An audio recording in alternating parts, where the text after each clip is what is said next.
Well, you can look at this little tag, and this tag says, "I'm Keane on Bennington."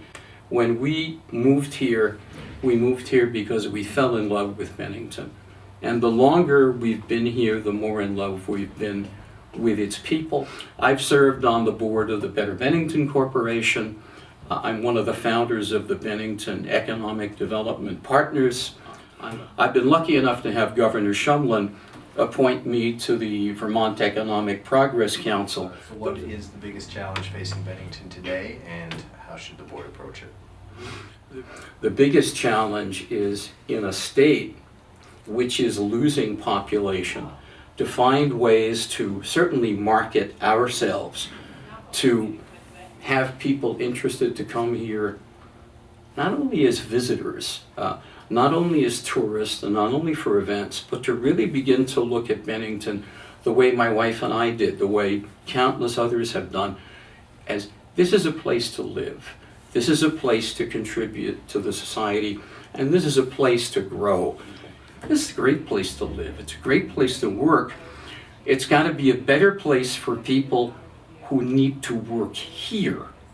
We need to have more businesses and industries coming in here for what I think is traditional good Vermont business, startups, to come in, to feel that they can flourish here, to feel that they get community support and state support, so that they can do what so many other companies have done: grow bigger, hire more people, expand. I'm not concerned about a lot of places. I'm concerned about this place where we live.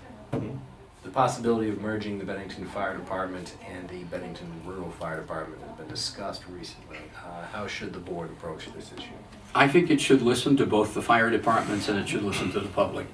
You've really got to find out what people want, and you've got to investigate it far enough so that people say, yeah, either this is what I want, this is what I don't want, and they've got to decide. So what should the board's role be in addressing drug abuse and mental health treatment in Bennington? The board's got to just encourage those groups to work much more closely together, to understand the reasons for drug abuse, to understand how to stave that off in the schools, and to have preventive education in the schools, even to a greater extent that we have now, so that people avoid those traps. I want to know what people have on their minds, and I think we as a town have all the tools and equipment to be able to do better.